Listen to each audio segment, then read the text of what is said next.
All right, before I start my show where I scream at clouds, meal prepping is a real pain in the you-know-what. And I don't care what anybody tells you, it's an incredible amount of work, and you're liable to make a lot of food that is very repetitive. So your big plan to eat well is pretty much submarined after week one. What if you could take all the convenience of meal prep, except you don't do a bit of it and no repetition? That's what Factor meals are all about. Delivered to you regularly, ready to go. You warm them up in some of the greatest tastes you'll ever have. You'll be like, how can this possibly be? It's a perfectly cooked, amazing meal without a ton of calories and all the nutrition and energy I need to live a healthy lifestyle. Let's face it, time is a factor. And if you're short on time, you aren't going to eat well. Forget the time factor. Forget paying too much for getting takeout food. How about something absolutely perfect, ready to go? When things get hectic, Factor is flexible. You can even change your order up every week with plans from 4 to 18 meals per week, or pause or reschedule your deliveries anytime. This is so set up for you, you're going to love it. Stress less over meal times in the new year. Factor's no prep, no mess meals, free up time otherwise spent shopping, cooking, and cleanup. No more wasting all that time. Listen, head to factormeals.com/Zane50 and use code Zane50 to get 50% off. That's right.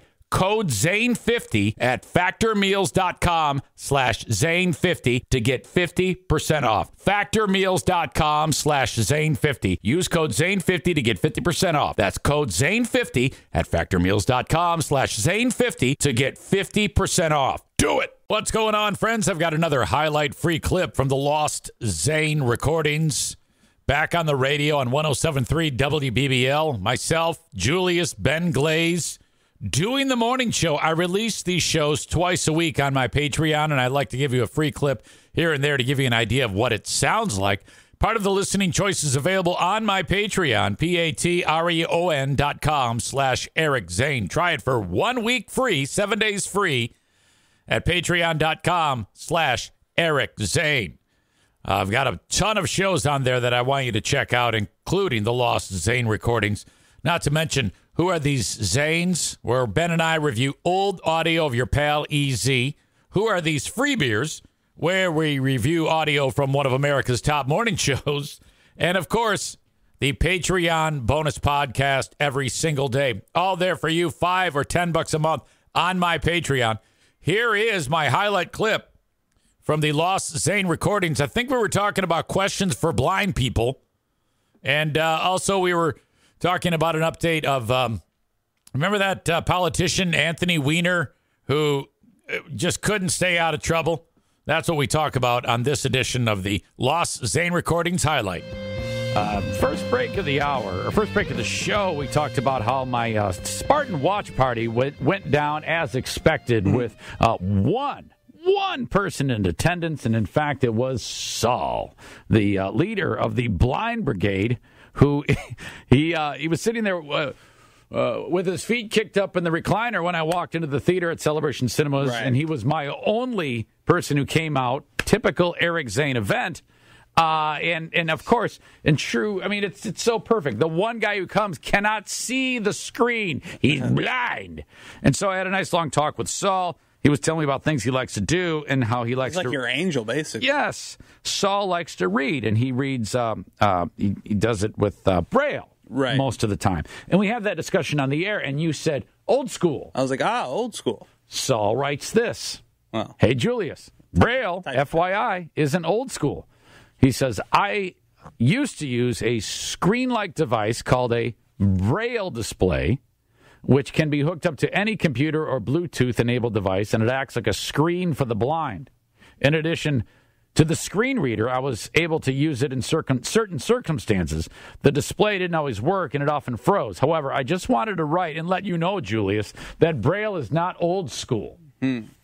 Now, I'm going to say it is. Saul, I have to agree with Julius. Braille is the first, it's probably the first way that the blind were able to read.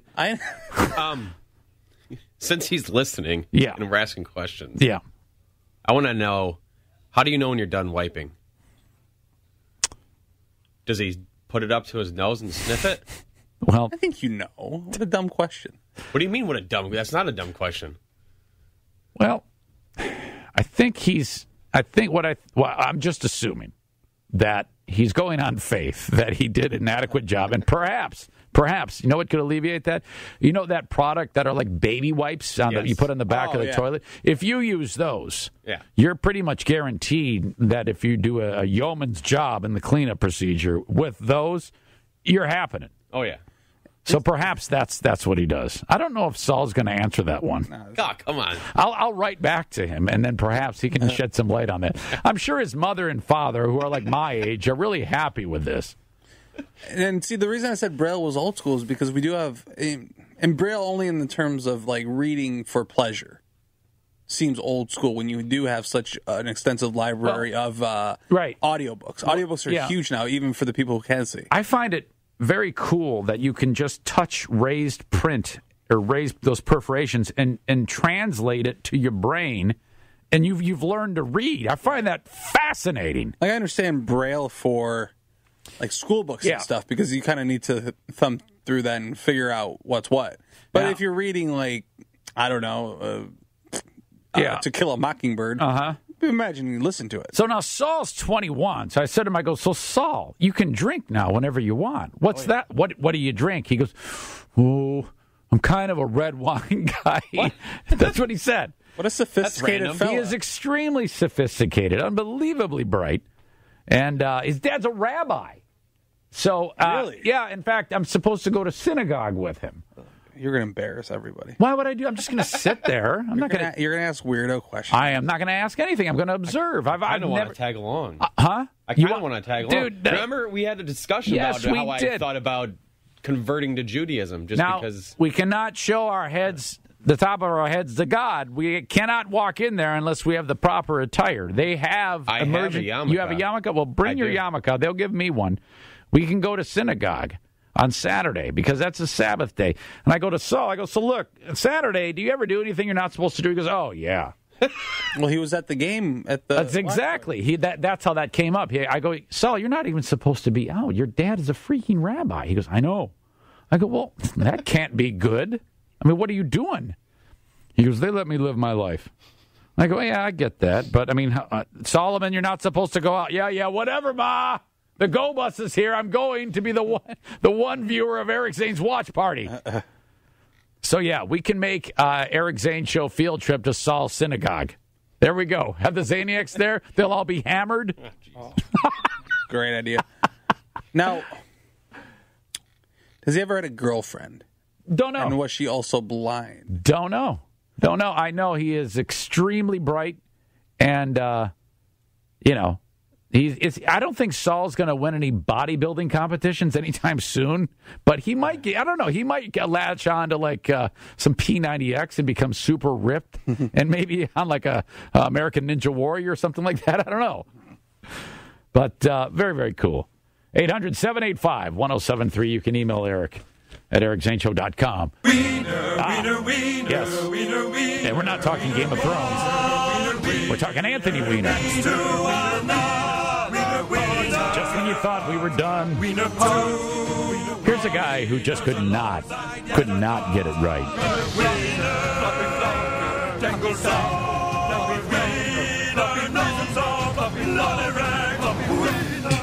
I just caught that it goes, not erect. I didn't know that it even said that in there.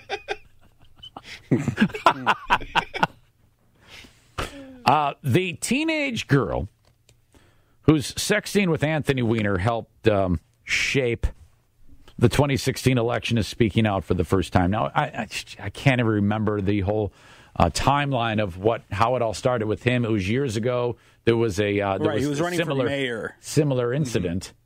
And except she wasn't a teen, was she? I think. Boy, I get them mixed up. It may even cover it because this. I thought the first one was a hot, big-chested brunette. Okay, now he has a very successful wife who worked on the Clinton campaign, Huma something or other. Abedin. Yes, Abedin. And she's kind of like.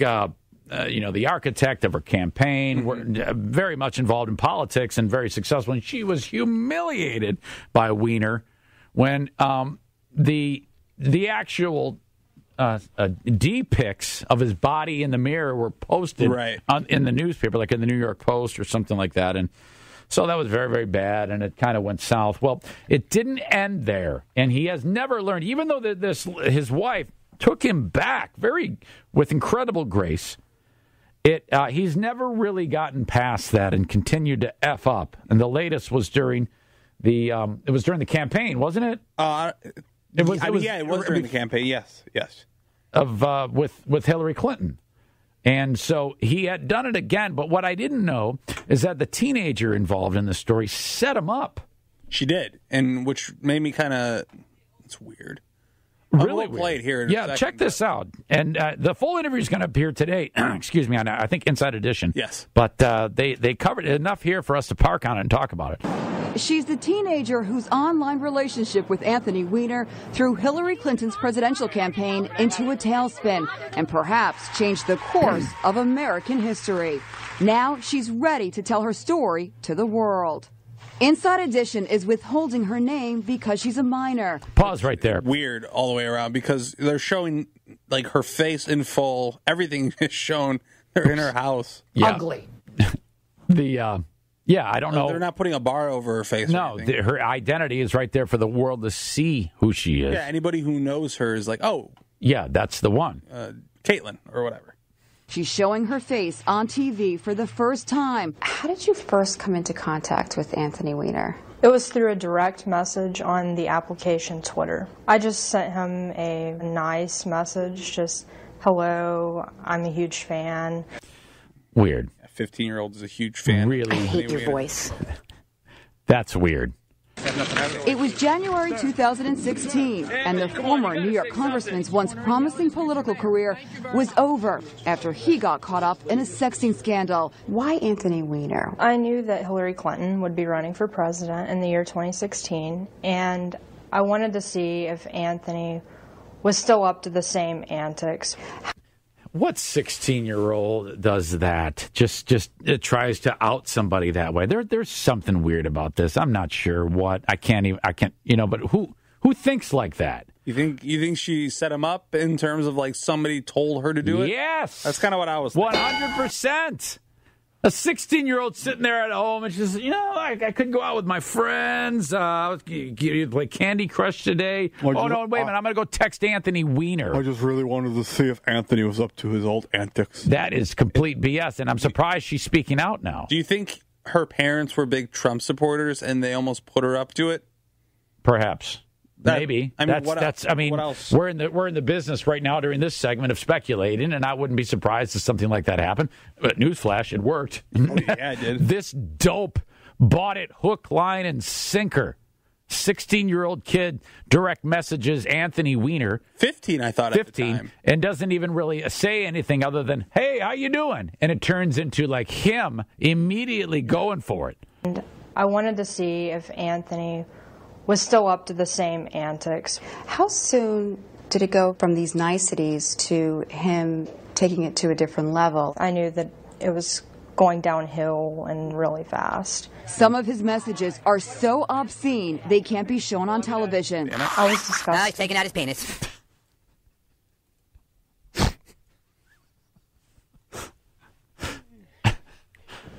That's part of the reason that I came forward. Tune in to Inside Edition on Monday to find out how this scandal changed her life. What a tease.